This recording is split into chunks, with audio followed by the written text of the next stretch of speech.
All right, hey, this is Graig Meyer, and I'm here with James Andrews, the president of the North Carolina AFL-CIO. He gave a great speech yesterday, and I heard him talking with a reporter earlier today. Had a fantastic conversation, and I wanted to get you to talk a little bit about what you were saying about the role that race is playing in the way that race is playing in the race, and then really how you think that's a distraction. Yeah, there's a number of issues. No doubt that this is a historic campaign in its context, and it should be put in that context as we move down this road. But in reality, there are important issues that I think those folks that might be hung up on the issue that this is a black candidate that will receive the nomination, that once they begin to think about their self-interest and the self-interest of their families, and how to move beyond where we are and fix some of the pressing problems, they then will come to the conclusion that this is the right candidate at this time. I think there are other kind of hot button issues that the other side would like for particular voters to think about, and we're talking about folks that are hung up on these fears. Immigration is another issue. You got the God gave a gun that they try to stick out there and say chase these issues. But there are real issues that workers and voters are concerned about. And because the other side can't talk about what they've done in a positive way to address those real issues, they then put these other phony issues out there.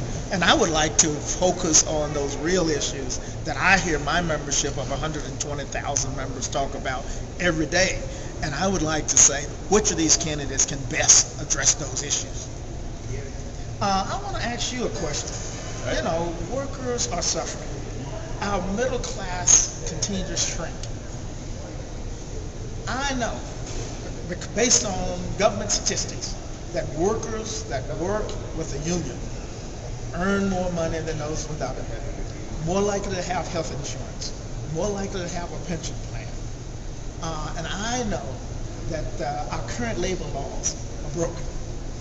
Within your world, as a young man, have you heard any conversation about ways to fix it? And particularly the issue I talked about yesterday, the Employee Free Choice Act, that make it the worker's decision as to whether or not they join a union and be a part of a union. Have you had any conversation with folks about those kinds of issues? Yeah, I have. I grew up in a highly unionized state. I grew up in Ohio. So I grew up in a place where, I grew up in a working class neighborhood where everybody was a member of the union at their mill or at their auto plant, right? Okay. So moving to North Carolina was a big adjustment for me to figure out, how does this stuff work here? Now I work in education, also a traditionally heavily unionized occupation, right? But in North Carolina we have associations rather than unions. Right. And they're active, but they don't have the same types of protections that you would get in a unionized state. So, I don't hear clamoring from teachers that they think this should be a unionized state. I think they, for the most part, feel okay with their associations. But what I do hear that's been interesting over the last couple of years among young people is a lot of good ideas coming out of the SEIU. And it seems like the SEIU leadership has developed some ways of engaging young people and understanding the importance of the labor movement and the importance of unions that might be a way to engage a new generation with labor work. Great. So that's what I'm hearing. You talked about immigration, which is an issue that's very important to me. And I think that what I'm really trying to figure out while I'm here at the convention is what kind of messages the Democrats need to be sending to voters about immigration that are progressive messages, that aren't the anti-immigration, the hateful messages that some of our candidates have on their TV commercials right now. When you're talking to your members, AFL-CIO members, and they're talking about illegal immigrants, what kind of things are you telling them? I'm glad you asked that question. We're a nation of immigrants, right? No doubt about it. We have a very strong position on immigration. And I just say to you that we're not going to be able to fix this problem during an election cycle. We're going to have to give some strategic thought to how we develop a real reform in the area of immigration. We have a basic belief that all workers, regardless of how they got here, when they arrived on the shore of the United States, that they should be covered by the same work rules. This will not allow employers to pit immigrant workers against the American born, right? because all workers are covered by wage and hour and safety and health and have the right to form unions and participate in the process. Unless we are able to do that, then we are setting those workers up to be, in fact, abused by the employer. We hear too often employers say, speaking out both sides of the mouth. On one hand, we got to have them here. We can't get American workers to fill these jobs. On the other hand, they'll shout and be the first in line to say we ought to pack them up and send them back home.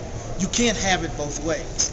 And so I would say to you as a young man, and I would say to the citizens of this country, that we really need to think about how we, with the 12,000 or whatever, million or whatever the number here, 12 million plus that's here, how we give them a pathway to citizenship and how we set up and determine what are the skills needed. First, can we develop those skills within our own border, and then how we, in a sensible, reasonable way, attract those other folks and give them the same rights that other American citizens have in terms of helping us produce the products and provide the service that we need here in this country.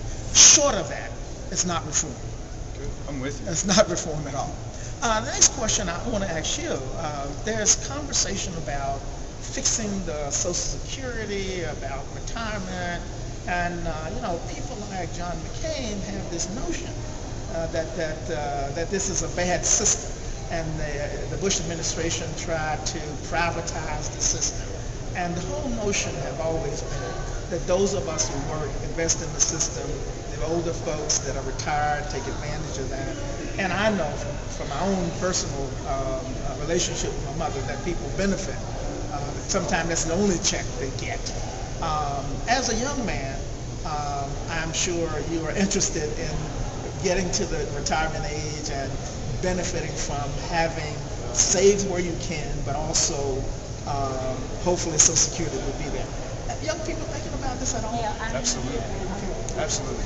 Here's the way I talk about this issue to people. I think that fundamentally our government has three responsibilities: to educate our young, to make sure our adults have meaningful employment, and to care for our elderly. Right? Those are we have to take care of people throughout their life. And as we look ahead and see that we want meaningful employment and then to be cared for when we get to that age, we're definitely paying attention to what our future is going to be like and what is going to happen with Social Security.